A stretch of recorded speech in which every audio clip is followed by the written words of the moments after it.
have had 1,028,131 cases, 1,434 new cases reported since yesterday, 694 people in the hospital, and sadly, 13,550 people who've died. Fueled by the Delta variant, we've seen a recent increase in cases, percent positives, and hospitalizations. We pray for those who are sick, the people we've lost, and the ones that they've left behind. The best way to combat this pandemic is with vaccines. And in positive news, we've hit a new milestone today. 60% of North Carolina adults 18 and over have received at least one dose of the vaccine. That's good. This summer, it's been uplifting to see so many people getting back to the things they love to do, hugging their grandkids, taking vacations, gathering with friends, going to sporting events, visiting their favorite local shops in person. Vaccinations are making this possible. While this disease is still with us, the more people get vaccinated, the less it has to affect our day-to-day lives. Thanks to safe and effective vaccines that are free and everywhere, North Carolina has entered a new phase of this pandemic. This new phase is marked by a laser focus on getting as many people vaccinated as possible. It will literally save their lives. The vast majority of the new cases and hospitalizations are among those who have not been vaccinated. It's clear that these vaccines work, and they're our best weapon to fight COVID-19 and the variants. For our part, the state of North Carolina, in partnership with healthcare providers, community groups, and faith organizations, will keep pulling out all the stops to get more people vaccinated. I've been able to visit vaccine sites all across our state, and I'm grateful for the staff and volunteers who are making it easy to get vaccinated. In some places, you don't even have to get out of your car to get a shot. As we enter this new phase, the current executive order will expire at the end of the month. Although we will no longer have a statewide mask mandate, we expect people to be smart, follow public health guidance, and do what works. And today we are releasing strong protocols for schools as they plan for the year ahead. Local school districts should continue to protect students and staff by requiring masks and testing as outlined in the guidance that Dr. Mandy Cohen will be explaining in a minute. The most important work our state will do next month is getting all of our children back into classrooms safely for in-person learning. That's the best way for them to learn. And we want their school days to be as close to normal as possible, especially after the year of disruption they just had. But many students can't get their shots because children under 12 can't be vaccinated yet. We all need to work together to keep our younger children in the classroom and safe. One way to protect them is to get vaccinated yourself. If you're eligible and you get your first shot today, you can be fully protected by the start of the school year and less likely to infect your child. We also know from extensive research that the spread of COVID-19 in schools last year was low because students and staff wore masks. The guidance in the toolkit strongly states that schools should require masks indoors for everyone, students and teachers, in kindergarten through 8th grade.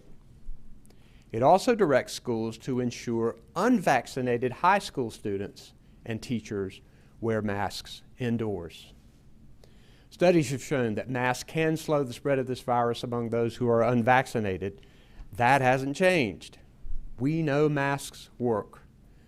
The health and safety and ability of our students to learn in person depends on school leaders following this guidance.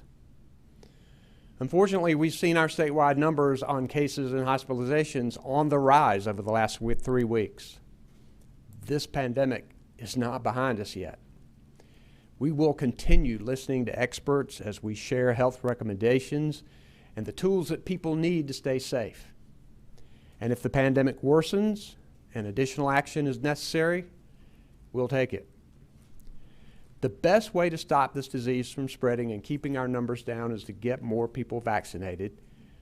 And we have made so much progress against this virus, and now is not the time to ignore it. Even if you have been vaccinated, take it upon yourself to encourage others to get a shot. I'm confident that we can clear whatever hurdles remain and emerge from this pandemic stronger than before. Now I'd like to ask Dr. Mandy Cohen, our Secretary of the Department of Health and Human Services, to provide more information about the public health direction being given to our schools. Dr. Cohen. Thank you, Governor. As we head into a new school year, our North Star remains keeping students in classrooms.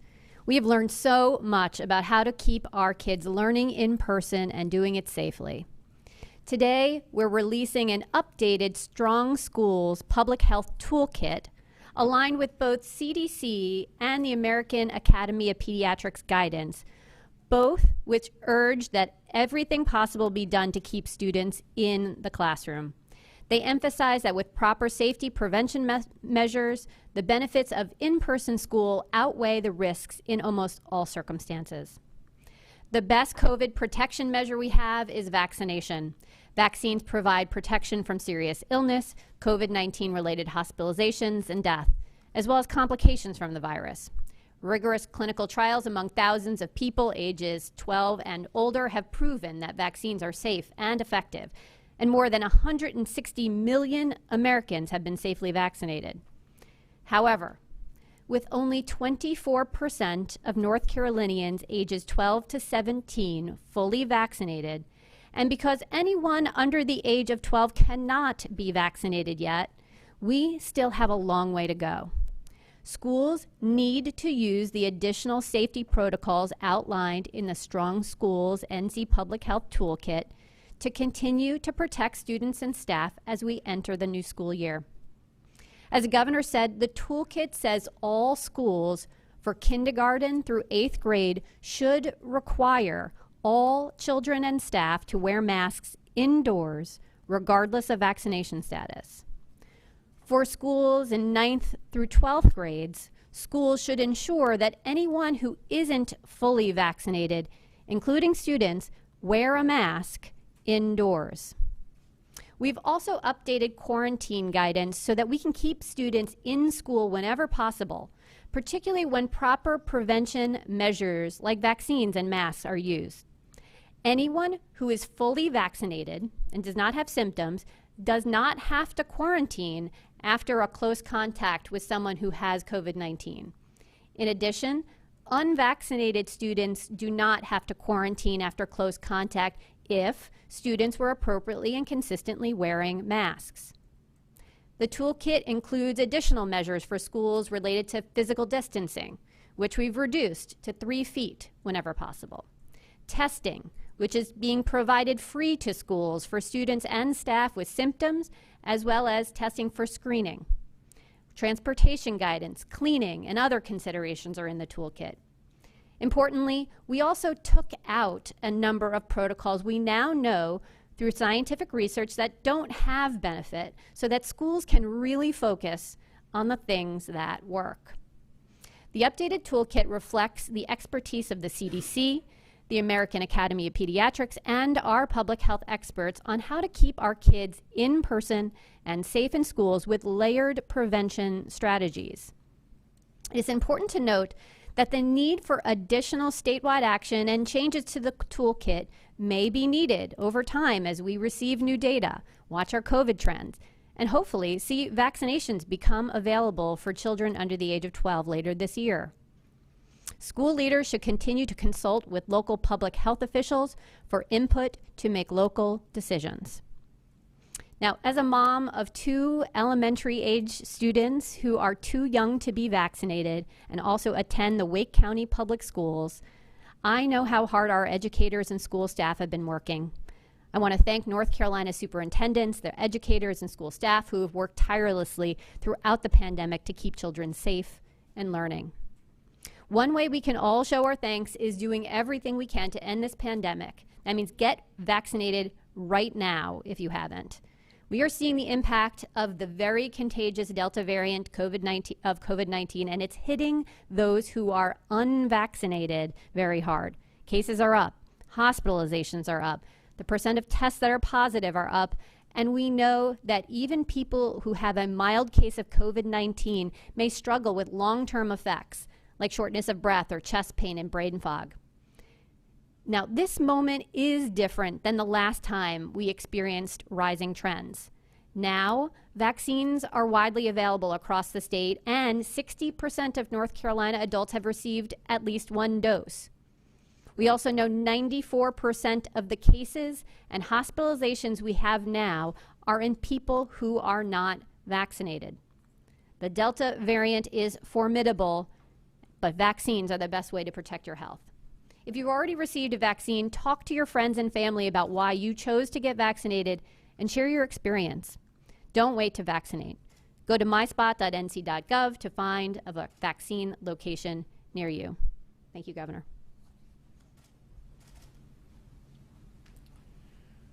Thanks, Dr. Cohen. Appreciate all the hard work and collaboration that you've had with our schools, with our superintendents across the state, with the State Board of Education. Grateful for that. Getting our kids back in the classroom full-time, in person for instruction is critical.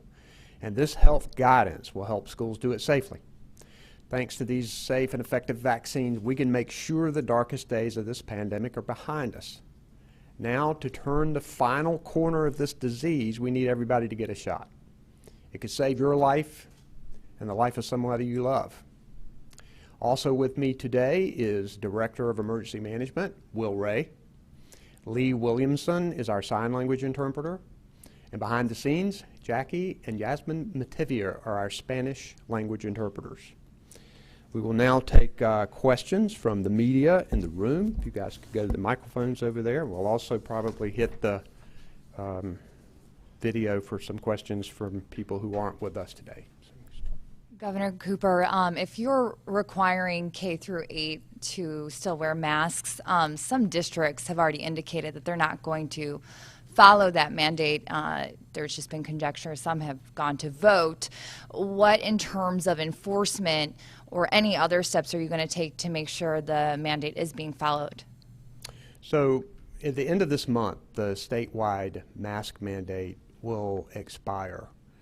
This cool toolkit, we want to help the local school districts to implement this, and we want them to require these masks as per the toolkit. We want to give them the flexibility they need, but also give them all the help that they need to implement this. What if they don't implement it? Well, there's going to be a big push all across the state from our office and from others to try to make sure that this is in place, because we know how important it is to make sure that these children are protected and that teachers are protected. But we know that sometimes things aren't followed from maybe given another situation where there's a state guidance or a state mandate in a school district that is funded by the state doesn't follow it. Will there be repercussions? I guess I'm asking from an enforcement standpoint, how will we see that play out if a school does not follow this guidance? You know, that's been an issue from day one. We all know what to do. We need to all pull together and make sure we try to get it done. Thank you. Yes. Matt Mercer, North State Journal. A couple questions for you. First of all, the prevalence of the Delta variant has been steadily growing over the last couple months. Are you seeing anything, or do you know if that's coming from the number of border crossings and those individuals being bused or flown into North Carolina? I don't have any information that that is the case, no. Okay, so follow up on that. Another issue for this upcoming school year that's been in the news a lot is critical race theory and the components of that, you know, being used for teacher trainings or being used in the classroom. What is your position? Do you think that those components should be used in schools? What I think is we need a good teacher in every classroom and a good principal in every school, and we need to keep them safe from COVID-19. That's what I'm focused on right now.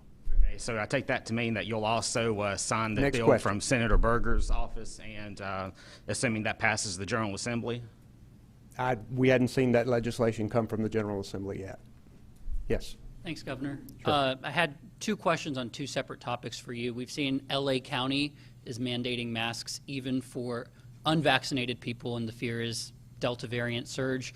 Why is now the time to end the statewide mask mandate rather than bring it back in some way, even for those who are vaccinated? Well, California does not have a statewide mask mandate. I've talked to a lot of governors across the country, and most states do not have statewide mask mandates.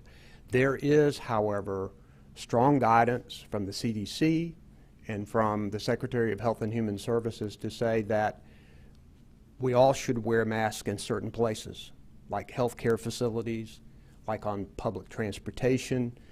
We fully expect those entities to require, they're in the best position to require it and enforce it, and we are expecting those entities to do that as we expect these schools to do it. We want to do this in the most effective way, and we are entering a new phase of this pandemic. I mean, we've gotten a lot of people vaccinated. Everybody can get one.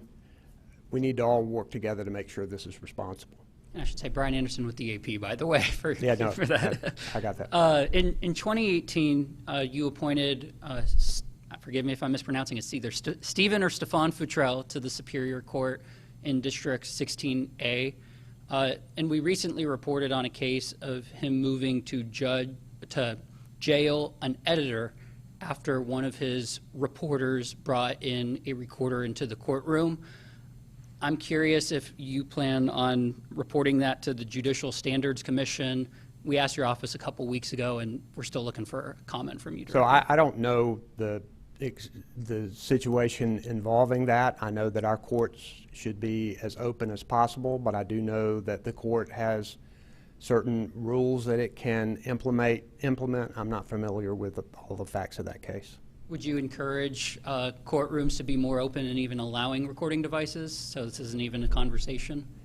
You know, that's something I think we would have to discuss with members of the bar and with judges and others. Yes. Andrea Blanford with ABC 11. I have a question about breakthrough cases. We are seeing more reports of breakthrough cases across the country. Anecdotally, do we know how many we are seeing here in North Carolina? And in light of breakthrough cases, how would you reassure folks, perhaps even people who contracted COVID-19 in the past, that they should still get vaccinated? We are seeing more breakthrough cases. In North Carolina since May, about 6% of our cases have been breakthrough cases. The good news is that this illustrates even more that vaccines are working, because almost across the board, the people who become infected who are vaccinated are less seriously ill, and there's less of a chance for them going into the hospital and dying. So we know, though, that this Delta variant is extremely contagious, much more contagious than the original COVID-19. So that is, I think, contributing to the fact that there are more breakthrough cases that we are seeing. But that's even more reason for people to get vaccinated. Would you want to add something, Dr. Cohen? Okay. And in light of the folks who contracted COVID in the past who think that they have enough immunity even against the Delta variant, would you have a message for them? Oh, they need to get vaccinated. It's not enough protection to just simply have had COVID. You need to get vaccinated. I have one more question for you. Just also in light of the uptick in cases that we're seeing, we have some large gatherings that are still taking place coming up tomorrow. For instance, Raleigh's State of the City, County, and Schools. There will be several elected officials in attendance, the Raleigh mayor.